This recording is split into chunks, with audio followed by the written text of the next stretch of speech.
Hello, my name is Tyson Petersheim. This is my philosophy education presentation. So first off, teaching young children is no simple task. It's full of highest of joys to lowest of frustrations and can be extremely excruciating and just requires a lot of patience.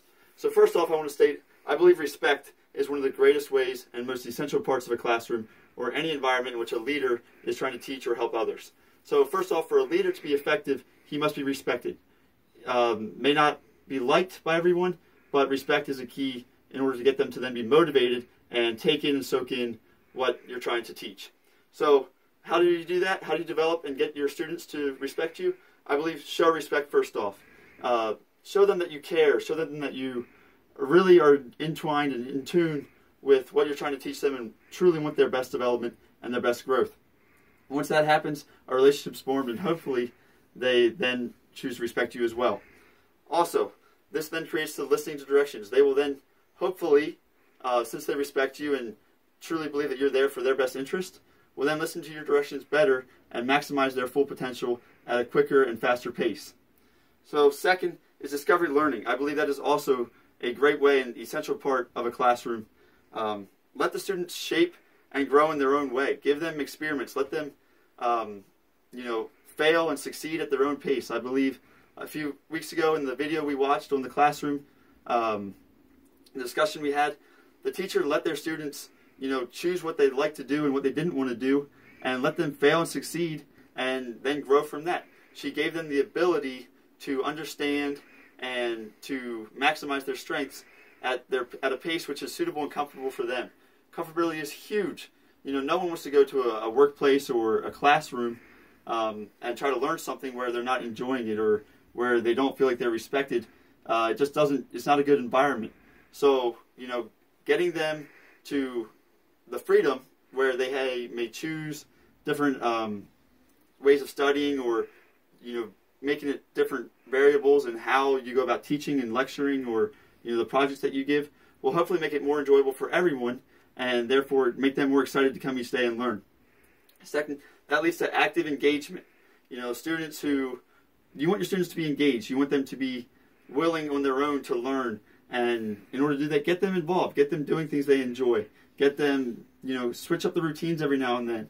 And I believe that's also a crucial part and something that I would personally put in my classrooms or management styles, something like that. So that goes along with John Dewey and what he said and tabula rasa and how,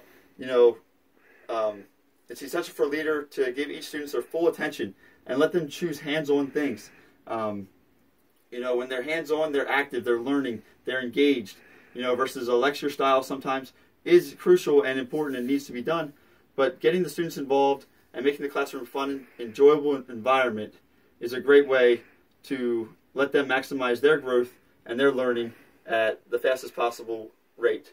So that then leads to John Locke, who states, blank slates and, let them learn through environmental practices and what's going on around them. Let them, learn and fail at different things and find a solution as the problems arise.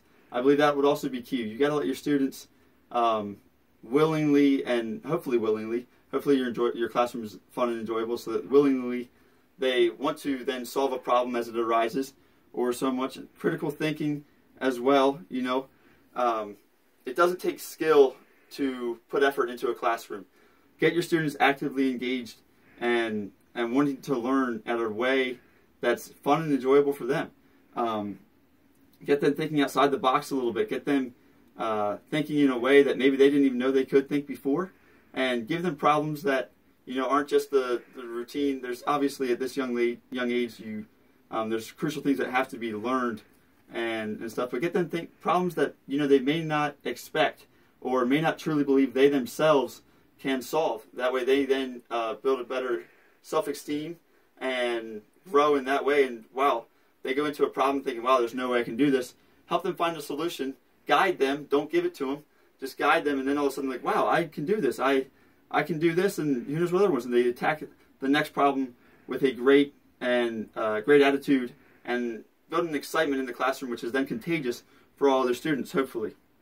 So another thing I put down here at the bottom is a quote from Benjamin Franklin, You know, an investment in knowledge pays the best interest.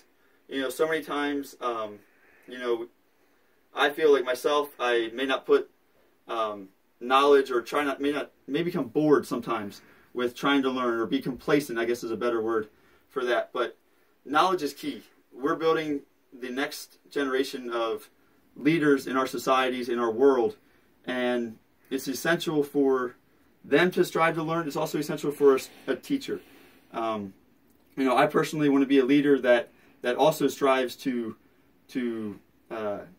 gain knowledge and perfect my profession wherever that may be, so that I can then help the students learn in the best way they possibly can as well. You know, it's not an easy task. It may not be the most fun all the time, but I think patience is important. I believe hard work ethic. It doesn't take skill to work hard, and most enjoyably, make it fun for yourself, make it fun for the students, and that's something I'm going to strive to do. Hopefully, I will continue to have that fire to continue to learn, so that I may then help others succeed at whatever they're trying to accomplish. Thank you. This is my philosophy education assignment. Thank you.